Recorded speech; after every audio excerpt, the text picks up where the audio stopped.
बाबू कुर्ता में नेता लागेला, तू विधायक के बेटा लागेला।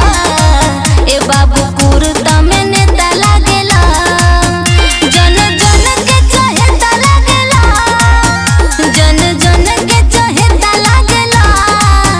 तू विधायक के बेटा लागेला, ए बाबू कुर्ता में नेता लागेला।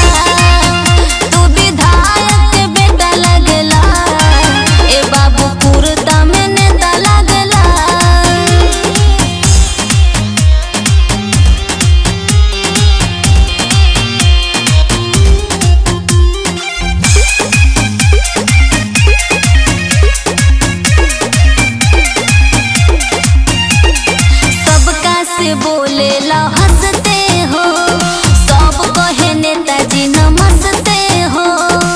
अरे नमस्कार नेताजी, खड़ा हो जाए अगला चुनाव में बाबू, तोहरे बच्चा हर गाँव में बाबू। बड़ा निरलो भी देता लागेला, बड़ा निरलो भी देता लागेला। तू विधायक के बेटा लागेला, ए बाबू कुर्ता में नेता लागेला। तू विधायक के बेटा लागेला, ए बाबू कुर्ता में नेता लागेला।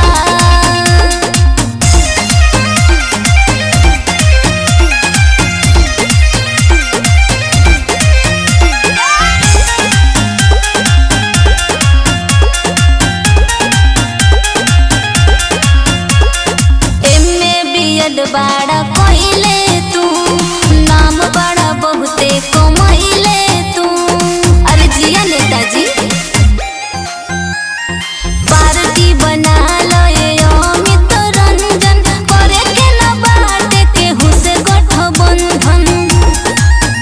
अमृता के चहेता लागेला, मिथुन के चहेता लागेला। तू विधायक के बेटा लागेला, बाबू कुर्ता में नेता लागेला। तू विधायक के बेटा लागेला, सोना कुर्ता में नेता लागेला। छा गइला ए नेताजी।